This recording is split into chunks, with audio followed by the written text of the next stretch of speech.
Subscribe कीजिए royal teacher को education संबंधी न्यूज़ तुरंत पाने के लिए। आरकेएसएमबी के कार्यक्रम सत्र 2023-24 होंगे। 3 आंकलन होगी कक्षा कक्षीय प्रक्रिया, साथ ही वर्कबुक आएगी। पहल, प्रयास, प्रवाह और प्रखर के नाम से विद्यार्थी समूहीकरण होगा। कार्यक्रम के 2 चरण भी होंगे। आरकेएसएमबी ऐप के संबंध में शिक्षकों का होगा प्रशिक्षण। जी हाँ साथियों, इस वक्त की बड़ी खबर की बात करें तो दोस्तों, जैसा कि आप सभी जानते हैं कि आरकेएसएमबी के कार्यक्रम जो पिछले वर्ष भी जारी था और इस वर्ष यानी वर्तमान सत्र 2023-24 शुरू हुआ है, उसमें भी आरकेएसएमबी के कार्यक्रम यानी राजस्थान की शिक्षा में बढ़ते कदम कार्यक्रम है वो शुरू है, जिसके अंतर्गत इस बार कुछ नया है जो आपको इस वीडियो में जानने को मिलेगा। 3 असेसमेंट इसके अंतर्गत होंगे। वो कौन से असेसमेंट है, साथ ही इसके अंतर्गत जो विभिन्न तरह की जानकारी दी गई है पूरे साल की, यानी प्रथम चरण कब से है, द्वितीय चरण कब से है इसका, और कालांश का निर्धारण आपको किस तरह से करना है कि कौन से कालांश में आरकेएसएमबी पढ़ाना है और कौन से कालांश में आपको जो सब्जेक्ट वाइज सब्जेक्ट है वो पढ़ाने हैं, तो पूरी बात करेंगे आज की इस वीडियो में। तो दोस्तों, वीडियो को अंत तक जरूर देखें। वीडियो हो सकता है लंबी हो, लेकिन बहुत ज़्यादा इंपॉर्टेंट है।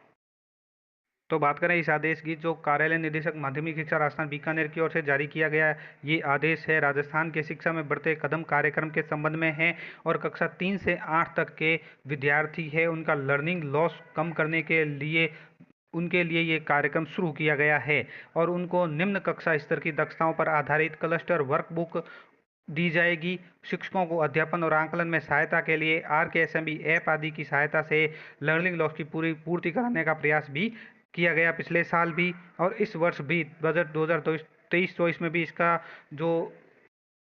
इसकी जो घोषणा की गई थी उसके क्रियान्वयन के संबंध में विस्तृत दिशा निर्देश जारी किए गए हैं। तो लर्निंग लॉस को पूरा करने के लिए, दूर करने के लिए ये ब्रिज रेमेडिएशन कार्यक्रम चलाया जाएगा, जिसमें वर्कशीट का वितरण और प्रयोग भी होगा, यानी उसको विद्यार्थियों को वर्कशीट भी दी जाएगी। आरएससीआईटी द्वारा नवीन वर्कबुक तैयार की गई है, विद्यालयों में अगस्त और सितंबर माह तक पहुंच जाएगी।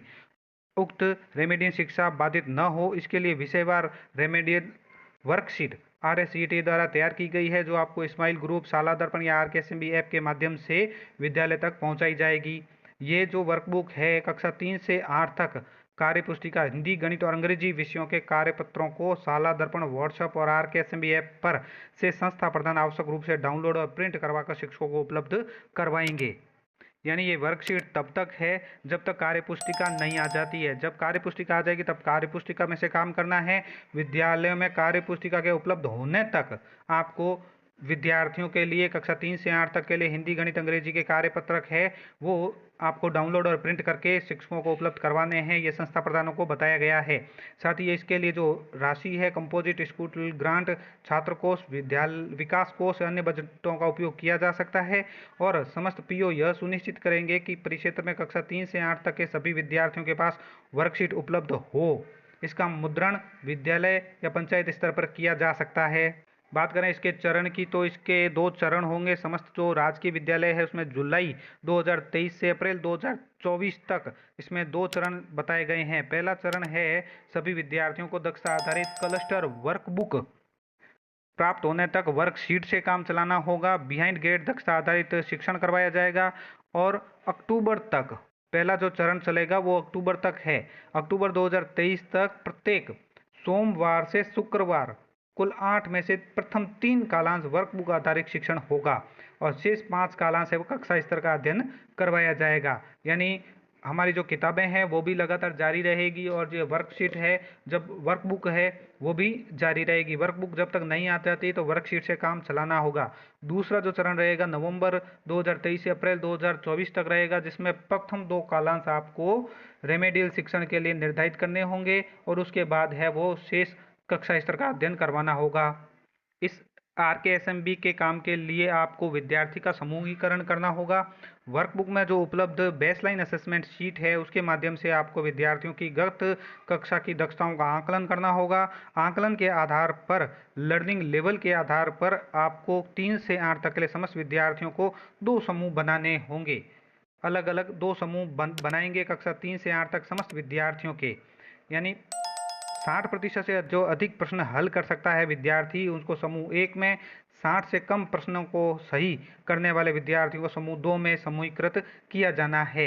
ये आपको वर्कबुक में जो बेसलाइन असेसमेंट शीट है उसके माध्यम से आपको समूहीकरण करना है। दोनों विद्यार्थी समूह को बिहाइंड ग्रेड दक्षता आधारित अध्ययन करवाया जाना है। शिक्षकों का ध्यान विद्यार्थी समूह की उस दक्षताओं पर होना चाहिए जिस दक्षता में विद्यार्थी संघर्ष कर रहे हैं, क्योंकि बिहाइंड ग्रेड दक्षता अभिवर्धन की अधिक आवश्यकता है। साथ ही जो समूहीकरण बनाया जा रहा है उसमें किसी विद्यार्थी में हीन भावना नहीं आए। साथ ही कोई शिकायत प्राप्त होती है तो संस्था प्रधान उसका निवारण करेगा। साथ ही जो वर्कबुक वितरण रहेगी वो कुछ इस तरह से रहेगी, जैसे पहल कक्षा 3 के लिए है बिहाइंड ग्रेड लेवल 1 और 2, जिसमें हिंदी गणित अंग्रेजी के तीनों नाम पहल के नाम से होंगे, तीनों विषय के। दूसरी है प्रयास और तीसरी प्रवाह और चौथी प्रखर, ये कक्षा इनके लिए है, कक्षा 3, 4, 5, 6, 7 और 8 के लिए। इनको अलग अलग नाम दिया गया है, पहल, प्रयास, प्रवाह और प्रखर। ये आपको सितंबर या अगस्त सितंबर माह के तक सीबीओ कार्यालय से विद्यालय तक पहुंच जाएगी। वर्कबुक, नवीन वर्कबुक का जो विवरण दिया गया है वो भी आपको बता दें तो सबसे पहले उसमें कार्य पुस्तिका में कुछ संकेतक दिए गए हैं। दक्षता आधारित वर्कबुक है। कक्षा 3 से 8 के लिए जो वर्कबुक तैयार की गई है निम्न कक्षा स्तर की दक्षता आधारित है, जिसमें 3 खंड है, अलग अलग 3 भाग है। तीनों भागों में पाठ्यक्रम में निर्धारित दक्षताओं को कठिनाई स्तर के क्रम में रखा गया है और अभ्यास की सततता के साथ आसान अधिगम हो उसके लिए भी है। गतिविधि पत्रक भी दिए गए हैं, लगभग 10 से 12 शीट ऐसी है उसमें गतिविधि आधारित है, जिसे दक्षता आधारित वर्कशीट में आपको गतिविधि करवाई जाकर कॉन्सेप्ट आसानी से स्वीकार किया जा सके, समझाया जा सके। गतिविधि को समझने के लिए क्यूआर कोड भी दिए गए हैं, उसको भी आप क्यूआर कोड को स्कैन करके वीडियो देख सकते हैं। फॉर्मेटिव असेसमेंट शीट है इसके अंतर्गत, यानी गत सत्र की भांति वर्कबुक में कुछ प्रपत्र संलग्न हैं जिस पर अध्ययन पर चर्चा कर सकते हैं, उसमें सीट दी गई है और सप्ताह में यह आंकलन फॉर्मेट उसके रूप में करवाया जाना है। इसके लिए शिक्षक निर्देश भी जारी किए गए हैं कुछ, कि प्रत्येक वर्कशीट में फुट नोट पर शिक्षकों के लिए निर्देश उल्लेखित है, जिसे शिक्षक है वो कार्यपत्रक में उल्लेख गतिविधि और संक्रिया प्रभावी ढंग से कर सकते हैं। क्यूआर कोड के बारे में जैसे दोस्तों मैंने आपको बताया, क्यूआर कोड भी उपलब्ध करवाया गया है। कठिनाई स्तर के कुछ संकेतांक भी इसको उपलब्ध करवा दिए गए हैं। अब बात करते हैं दक्षता आधारित जो आंकलन होने जा रहा है कक्षा 3 से 8 के लिए, तो सबसे पहले उसका होगा बेसलाइन असेसमेंट। जो मैंने आपको बताया 3 तरह के असेसमेंट होंगे, जिसमें पहला होगा बेसलाइन असेसमेंट, दूसरा रचनात्मक यानी फॉर्मेटिव असेसमेंट होगा, तीसरा होगा योगात्मक आंकलन यानी समेटिव असेसमेंट रहेगा। जिसमें सबसे पहले जो बेसलाइन असेसमेंट है वो प्रथम चरण में विद्यार्थियों के लर्निंग लॉस की जांच के लिए वर्कबुक या वर्कशीट जो भी उपलब्ध होती है शुरुआत में पार्ट 2 में विद्यार्थियों के लिए करवाना होगा। वर्कबुक में रिकॉर्ड संधारण किया जाना है। इसकी प्रविष्टि शाला दर्पण मॉड्यूल पर भी करनी होगी बेसलाइन की। जिन विद्यार्थियों विद्यालय में वर्कबुक उपलब्ध नहीं हो पाई है वो RKSMB शाला दर्पण या समसा जो पोर्टल है RKSMB ऐप से बेसलाइन शीट डाउनलोड करवा कर उपलब्ध करवाएंगे और इसके आधार पर विद्यार्थी समूहीकरण कर लर्निंग लेवल पर आधारित आवश्यक सहायता प्रदान की जानी। इसके बाद दूसरा चरण आता है रचनात्मक यानी फॉर्मेटिव असेसमेंट का। तो विद्यार्थियों द्वारा अध्ययन की उपलब्धि के समयबद्ध आंकलन हेतु वर्कबुक में 4 से 5 वर्कशीट को पूरा करने पर रचनात्मक आंकलन उपलब्ध है। यानी 4-5 शीट जब उपलब्ध पूरी करेगा विद्यार्थी तो उसके बाद एक फॉर्मेटिव असेसमेंट आएगा जो इस सप्ताह के अंत में आपको करवाना है। इसे आपको पता चल जाएगा कि सप्ताह में जो आपने अध्ययन करवाया है विद्यार्थियों को कितना समझ में आया। इसी प्रकार रचनात्मक आंकलन में विद्यार्थियों के प्रदर्शन की वर्कबुक में प्रविष्टि कर रिकॉर्ड संधारण करना है, ऑनलाइन डाटा एंट्री नहीं करनी है इसकी। अर्थात यहाँ पे कहने का अर्थ ये है कि आप जब बेसलाइन असेसमेंट लेंगे तो बेसलाइन असेसमेंट की एंट्री होगी, रचनात्मक आंकलन की एंट्री नहीं होगी। उसके बाद आता है तीसरा और मोस्ट इम्पोर्टेंट है योगात्मक आंकलन। तो शिक्षण प्रक्रिया कितनी सफल रही इसके लिए शिक्षण अधिगम स्तर आंकलन के लिए त्रैमासिक रूप से योगात्मक आंकलन किए जाने हैं। यानी प्रत्येक 3 माह बाद योगात्मक आंकलन होंगे और शिविरा पंचांग में निर्धारित समय अनुसार कक्षा 3, 4, 6, 7 के लिए 3 दक्षता आधारित RKSMB ऐप के आंकलन किए जाने हैं। और 5वीं और 8वीं के लिए, क्योंकि दोस्तों वो बोर्ड परीक्षा है, बोर्ड कक्षा है, उसके लिए RKSMB आंकलन है वो 2 ही रहेंगे। इसी प्रकार 5 और 8 के विद्यार्थियों के लिए 2 दक्षता आधारित RKSMB 1 और 2 आयोजन के पश्चात 5वीं और 8वीं बोर्ड परीक्षा यथावत रहेगी और जिसमें आधिकारिक दक्षता आधारित प्रश्न सम्मिलित किए जाएंगे। साथ ही योगात्मक आंकलन है उसके 2 भाग रहेंगे, भाग A और B। भाग A के अंतर्गत वस्तुनिष्ठ प्रश्न होंगे, जैसे पिछली बार भी हुआ था, 15 से 20 प्रश्न आएंगे, उपलब्ध करवाए जाएंगे आपको RKSMB ऐप पर, उसको स्कैन करना होगा। उसके बाद भाग बी रहेगा, जो यही नया आपको बताया गया था वीडियो की शुरुआत में कि कुछ में कुछ नया है, तो नया यही है कि इस बार 2 भाग है। भाग बी के अंतर्गत दक्षताओं पर आधारित प्रश्न होंगे। इसकी शाला दर्पण पर एंट्री भी की जानी है।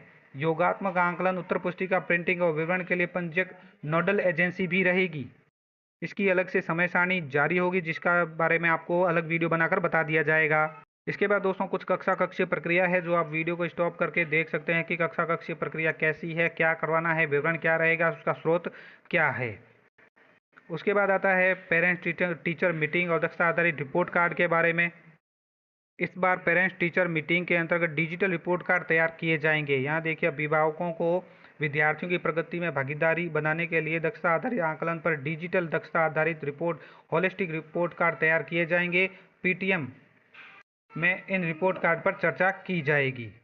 इन पीटीएम का आयोजन है वह शिविर पंचांग के अनुसार रहेगा। शिक्षकों के क्षमता संवर्धन हेतु ये ऐप भी बनाया गया है, RKSMB ऐप, जो आप सभी जानते हैं। ऐप पर शिक्षक अपनी कक्षा के विद्यार्थियों के प्रदर्शन की जानकारी प्राप्त कर सकेंगे। ऐप ये भी दिखाएगा कि किस लर्निंग लेवल पे समूह विभाजन किया जाना चाहिए। पूर्व की बात, इस ऐप में 3 फेज होंगे। प्री असेसमेंट होगा, ड्यूरिंग असेसमेंट होगा और पोस्ट असेसमेंट भी होगा। ड्यूरिंग असेसमेंट के अंतर्गत शिक्षकों को विद्यार्थियों की OCR शीट को ऐप के पर स्कैन कर अपलोड भी करनी होगी और पोस्ट असेसमेंट के अंतर्गत योगात्मक आकलन के प्रदर्शन की जानकारी उपलब्ध करवाई जाएगी, जिसमें उन दक्षताओं की जानकारी वे विद्यार्थी सबसे अधिक कमजोर है, इसके आधार पर आगे रेमेडिएशन कार्यक्रम चलाना है। सुझावात्मक वीडियो और पाठ्य योजना बनानी दिखाई जाएगी। RKSMB ऐप की सूची में 3 से 4 दक्षताओं का चयन किया जाना इस फेज में शामिल रहेगा। इसमें संस्था प्रधान पे भी कुछ कार्य निर्धारित किए गए हैं कि RKSMB एक इंचार्ज बनाया जाएगा। शिक्षक को RKSMB का इंचार्ज बनाया जाएगा। बेसलाइन असेसमेंट, विद्यार्थी ग्रुपिंग, प्रथम 3 कालांश में रेमेडिएशन, गतिविधि आधारित शिक्षण, विद्यार्थियों द्वारा वर्कबुक पूर्णता, शिक्षकों द्वारा वर्कबुक की जांच, सुधार, असेसमेंट की पूर्व तैयारी। शिक्षक ऐप के प्रयोग को सुनिश्चित करेंगे।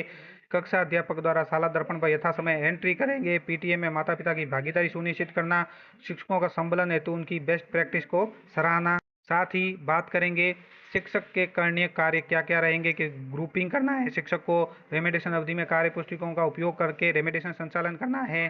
सितंबर के अंत तक प्रथम 3 कालांश में रेमेडिएशन गतिविधि आधारित शिक्षक विद्यार्थियों द्वारा वर्कबुक पर पूर्ण ध्यान देना है। समेटिव असेसमेंट की पूर्व तैयारी, शिक्षक ऐप के प्रयोग को सुनिश्चित करेंगे। कक्षा अध्यापक शाला दर्पण पर यथा समय प्रविष्टि करेंगे। वर्कबुक की जांच करेंगे। सुधार के लिए विद्यार्थियों को प्रतिक्रिया प्रदान करेंगे। रिकॉर्ड के रूप में वर्कबुक का संधारण है। फॉर्मेटिव असेसमेंट का संचालन कर वर्कबुक में रिकॉर्ड संधारण करेंगे। साथ ही समग्र रिपोर्ट कार्ड का उपयोग करके पीटीएम का संचालन करेंगे। तो दोस्तों ये थी कुछ जानकारी। उम्मीद है दोस्तों ये वीडियो आपको पसंद आई होगी। वीडियो पसंद आए तो जरूर लाइक, शेयर और सब्सक्राइब कीजिए। पास में आने वाले घंटी के बटन को जरूर दबाएं एजुकेशन संबंधी न्यूज़ तुरंत पाने के लिए।